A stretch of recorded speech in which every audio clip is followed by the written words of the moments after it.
Halo guys, ketemu lagi dengan saya, Selva. Apa kabar kalian semua? Semoga kalian dalam keadaan sehat dimanapun kalian berada.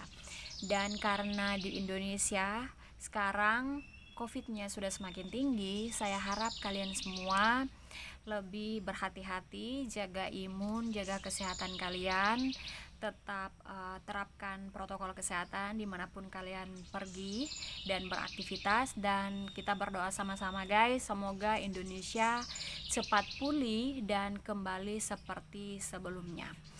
Kali ini saya akan berbagi bagaimana cara saya belajar bahasa Inggris dari yang zero atau memang tidak mengerti bahasa Inggris.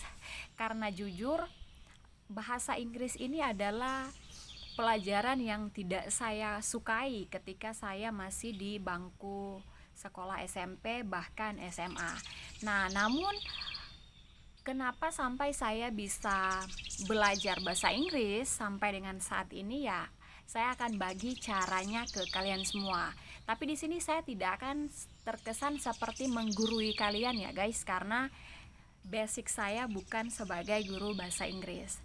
Nah, kenapa saya bikin video ini? Karena timbul beberapa pertanyaan dari teman-teman bahwa teman-teman ingin punya teman bule tapi masalahnya bahasa Inggris, nggak bisa bahasa Inggris.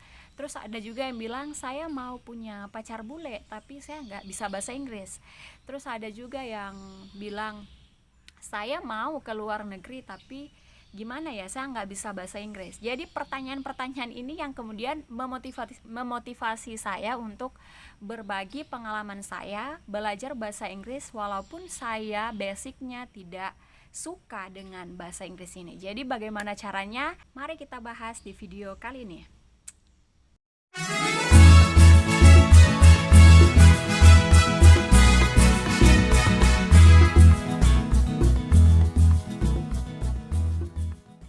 Jadi yang pertama kali guys, untuk belajar bahasa Inggris itu Anda harus punya niat.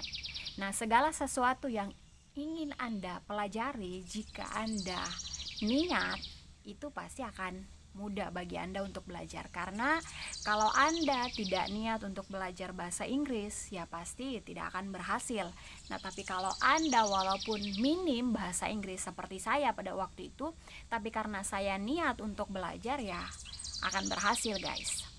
Nah, setelah kalian sudah punya niat untuk belajar bahasa Inggris, maksimalkan HP kalian untuk menonton YouTube guys. Jadi pada waktu itu saya belajar bahasa Inggris dari YouTube dengan menonton conversation atau percakapan sehari-hari dalam bahasa Inggris. Nah, ini kemudian cukup membantu saya karena saya jadi tahu, oh ternyata percakapan dalam bahasa Inggris sehari-hari itu ini yang akan digunakan. Jadi kalian bisa belajar dari YouTube guys. Berikutnya kalian juga bisa download musik-musik yang berbahasa Inggris guys. Jadi setiap hari ketika kalian ingin istirahat di rumah dan ingin mendengarkan musik, cobalah untuk mendengarkan musik yang berbahasa Inggris guys. Karena itu sangat membantu juga menurut saya, karena setiap Anda mendengarkan musik dalam bahasa Inggris, Anda tanpa sadar akan mengikuti untuk bernyanyi. Jadi itu akan melatih pronunciation Anda atau pengucapan Anda di dalam bahasa Inggris, dan pastinya akan improve kosakata kalian di dalam bahasa Inggris guys ketika kalian mendengarkan musik yang berbahasa Inggris. Menurut saya itu sangat bagus, karena selain kalian bisa santai, kalian juga bisa terhibur dengan lagu-lagu yang kalian dengarkan guys. Jadi patut dicoba.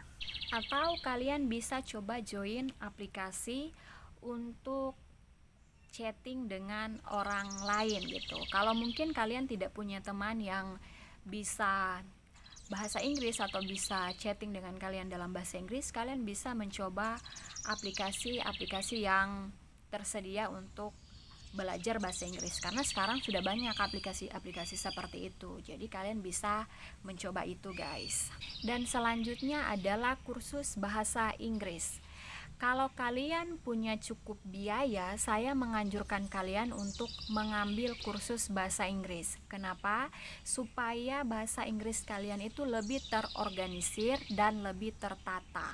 Karena pada waktu itu juga saya sempat mengambil kursus bahasa Inggris 3 bulan, tepatnya di Kediri, Kampung Inggris, guys. Jadi kalau kalian penasaran dengan tempat kursus saya, kalian bisa buka di Google dan lihat infonya di sana, guys. Dan menurut saya ini sangat membantu saya, karena dari yang saya hanya belajar dari YouTube dan kemudian saya masuk ke tempat kursus, jadi bahasa Inggris saya itu lebih tertata, guys, lebih teratur bagaimana saya berbicara sehari-hari. Jadi saya kira kalian bisa coba untuk mengambil kursus. Dan untuk belajar bahasa Inggris ini, guys, kalian harus bersikap masa bodoh. Kenapa?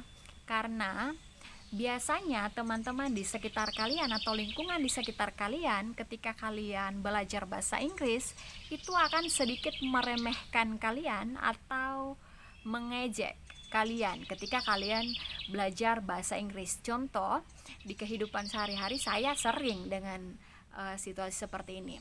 Jadi contohnya ketika kalian berbicara dengan teman kalian, terus kalian menyelipkan 1-2 kata di dalam bahasa Inggris.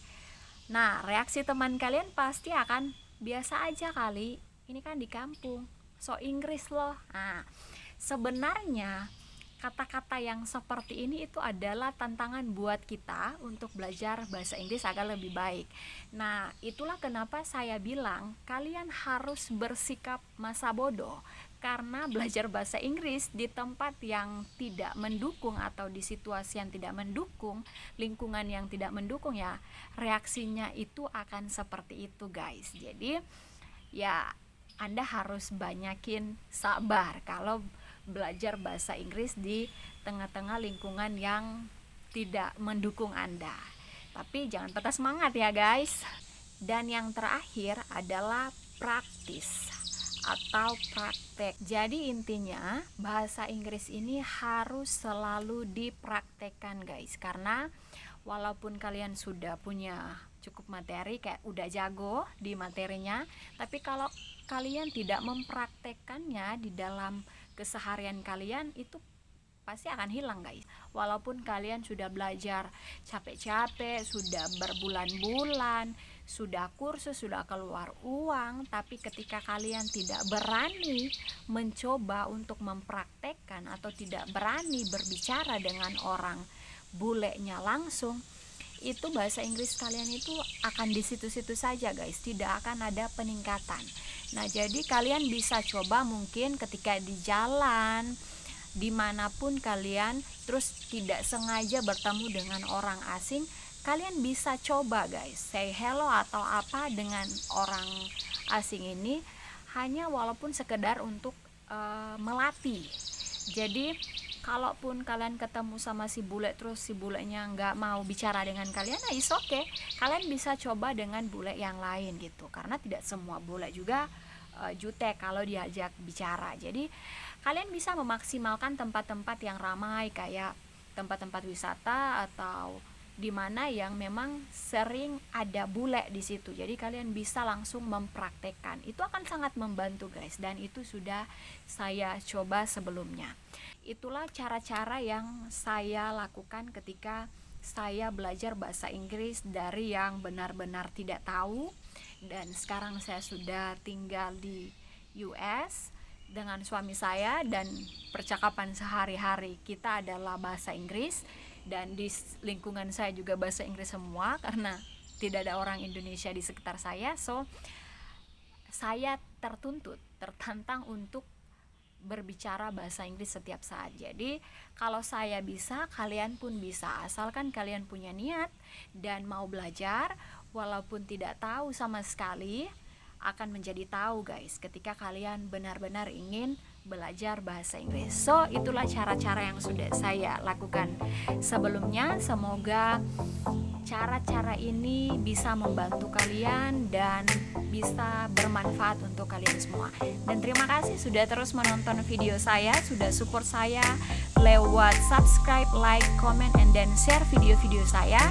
Dan sampai ketemu di video-video saya selanjutnya. Bye-bye.